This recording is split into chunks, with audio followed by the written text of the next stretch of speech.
నీ పార్టీలో కండువా కప్పింది ఇందుకోసమా అని నేను అడుగుతున్నా. ఇక కృష్ణారావు అంత బేమానోడు ఇంతవరకు నేను ప్రపంచంలో చూడనే లేదు. భూమి పుట్టినప్పటి నుంచి ఇప్పటి వరకు కూడా అట్లాంటి ఉన్నాడో లేడో కూడా నాకు తెలియదు.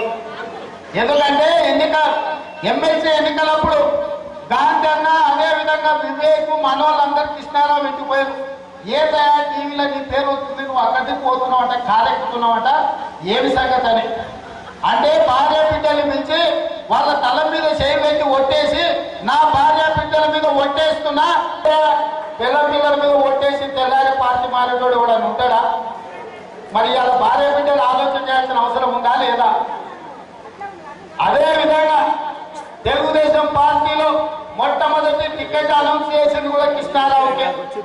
మరి పార్టీ నమ్మి టికెట్ ఇచ్చి గెలిపించి ఎమ్మెల్యే చేస్తే ఈ పార్టీని మోసం చేసినోని మనం క్షమించాల్సిన అవసరం ఉందా? ఒక్కసారి ఆలోచన చేయండి.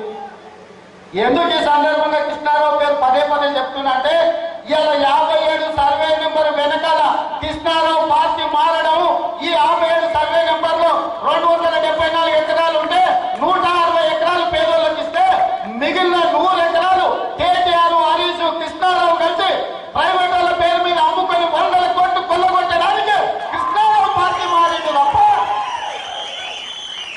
57 సర్వే నెంబర్ లో ఉన్న పేదోళ్లకు ఇంటి పన్ను రద్దు చేయడానికి పార్టీ మారలే, నల్లా బిల్లులు రద్దు చేయడానికి పార్టీ మారలే, కరెంటు బిల్లులు రద్దు చేయడానికి మారలే. పార్టీ ఎందుకు మారిందంటే మీ దగ్గర ఉన్న 57 సర్వే నెంబర్లో ఇంకా 100 ఎకరాల భూమి ఉంది.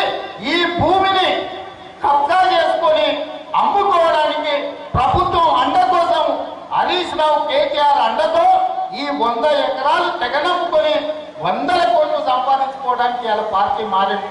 అదే విధంగా